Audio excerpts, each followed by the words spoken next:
Welcome in Kusina ni RC episode 13. Yes guys, we are now on our Kusina ni RC episode 13 and this recipe guys is hindi tayo magluluto. We will just prepare something. Preparations lang to guys. So this is like a dessert. Pwede din tong pang negosyo. Yes, as you can see in our title, this is actually guys Graham mango bars. Sad to say wala tayong Grahams. I will be using eto. This is from Germany. Cookies lang siya guys na butter. Butter cookies. Kung wala kayong kung hindi kayo makahanap ng Grahams, this is like the substitute. Hindi na to mango Graham bars. This is like cookies mango bars.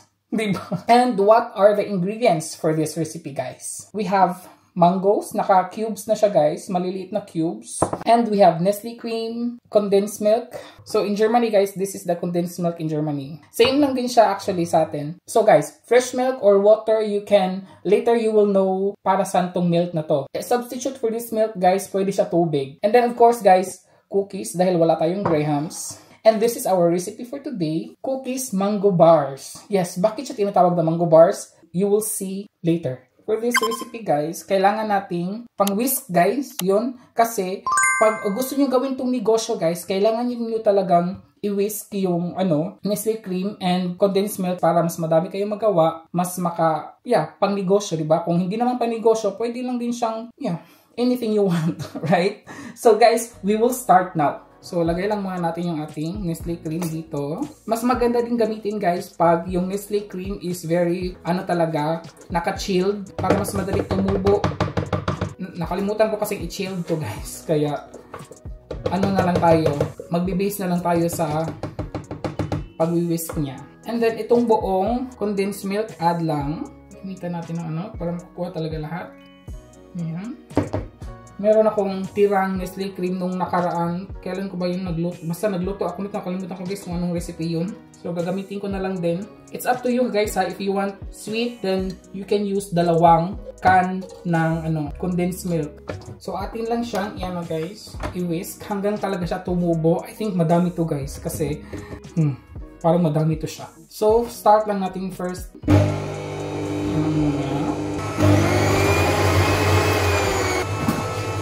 Takpan natin guys para pwede tayo makapag ganyan.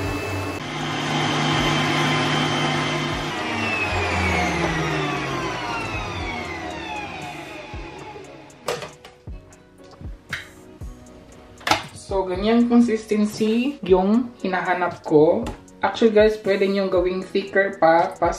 Kung gusto nyo mas thicker pa guys para mas madami kayong magawa. Kasi nga, pang negosyo, so pwede nyong gawin. Pero para sa akin, okay na yan. And, imimix lang natin yung mangga dito na together. Okay lang siyang guys. But as I've said guys, kung gusto nyong gawin tong negosyo, mas thicker yung cream, mas maganda. Kasi talaga yung mangga, magfo-float talaga yung mangga. So, ifo-fold lang siya hanggang mag-mix.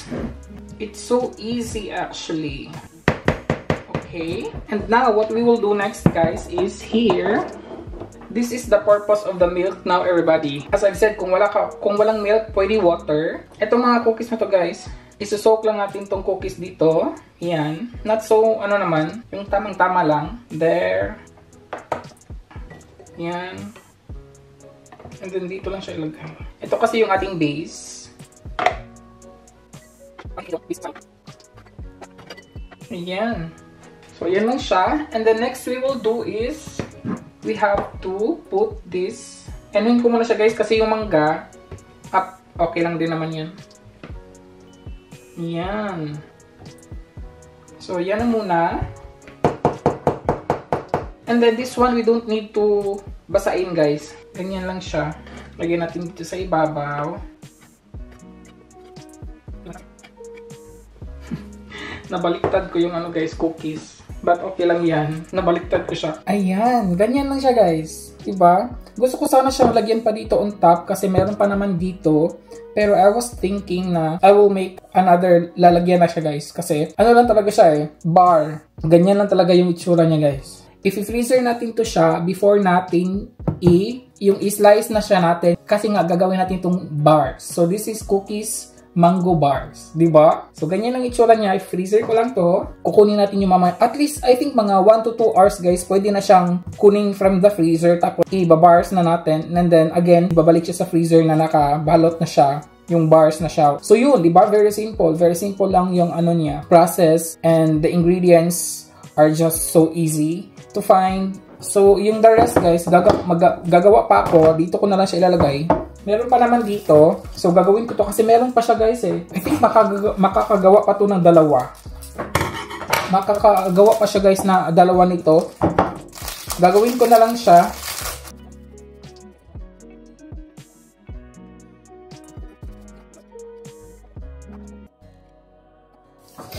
Ayun, guys, diba? I-freezer ko lang to and then after mga 2 hours, I think, so kukunin natin siya, then i-wrap na natin siya, guys. And, ayan, guys, after 48 years, natapos din tayo. Actually, guys, mga couple of, I think 6 hours, chinek ko siya, pero hindi pa siya gaano ka-frozen. Kaya, guys, in-overnight ko siya. It's the second day, actually. Na-try ko siya, guys. Trinay ko siyang kukunin. Hindi siya frozen. So, dapat kasi frozen siya, guys. Actually, look at that. Makikita nyo na meron siyang mga kasi trinay ko siyang kinuha kagabi. Hindi. So, ayan yung gagawin lang natin, guys. Atin lang siyang, oh yes, frozen na talaga siya. Ito yung maganda. Yun. Grabe yung frozen niya. Yung kutsilyo na guys. Yung kutsilyo na hindi siya diba? Hindi mas madali, di ba? Naghihirap-hirap pa talaga ako, di ba? So, ang problema, guys, paano ko siya kukunin dun sa ilalim? So, try natin ito. Kukunin natin siya, guys, from there. Uy! Look at that, guys. This is what I want. This is what we were looking for. Wait, kasi gusto kong gusto kong medyo malaki yung ko, guys. And then, i-wrap natin siya sa foil, guys. Medyo malaki siya. Look at this. Yes, diba? That's our cookies mango bar. So, ayan. Kumuha ko ng medyo malaki-laki na malaki-laki na lagayan. So, ganyan lang siya, diba? Lagay lang natin dyan. And then, cover it.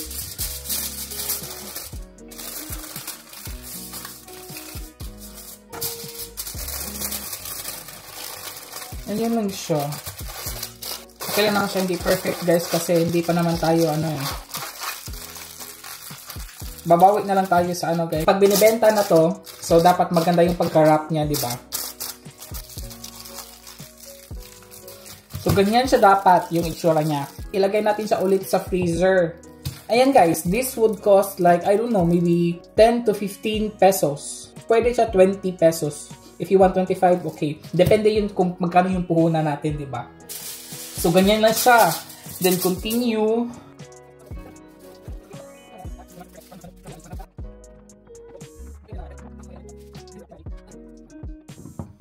Okay, everybody, look at that. This is my cookies Graham bars, di ba? Very perfect for negosyo, guys. Very perfect for small business. Try nyo. Hindi ko alam kung magkano yung guys yung Nestle Cream dyan, yung isang bottle ng Nestle Cream, ay yung isang can ng Nestle Cream, hindi ko alam kung magkano yun. Then mangga, magkano ang kilo dyan, hindi ko din alam. Pero I think, guys, hindi siya masyado mahal. As I've said, pag nagpapatubo na kayo ng cream, dapat siya naka-chilled yung Nestle Cream para mas tumubo siya at mas madami kayong magagawa. Eto, guys, malaki siya. Malaki siya na bar. Pwede siyang 20 pesos or I think mura siya. 30 pesos or 25 pesos, guys. Pwede siyang 10 pesos kung iha-half nyo to. Pwede or 15 pesos kasi cream, diba? At saka mango, guys, mahal. Try nyo. Ang sarap, ang sarap. Para lang siyang mango float. Yes, para lang siyang mango float, guys. Lalo na yung Graham's na chocolate, ang flavor, mas masarap yun. Tapos, you can just, yung mango, pag mahal yung mangga, pwede kayo gumawa ng guys, yung Oreo. Yes, pwede din siya para cookies and cream bars. Parang mga ganon. Tapos, kahit na anong fruits ang i-mix nyo, pwede. Kaya tinatawag ko siyang mango kasi because of the mango. So, kung gusto nyo yung cookies, yung Oreo, so, cookies and cream bars. Parang mga ganun lang siya, di ba? This is so perfect for negosyo. Try nyo. So, we have to try now. Kasi hindi ko pa ito na-try eh. Naka-frozen pa talaga siya. Look at this. Diba? It's really bar. Diba? You can just hold it like that because of the cookies. Diba? Try.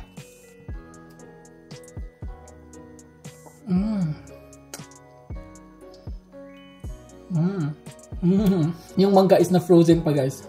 Para ka lang din kumain ng mango float. Yeah.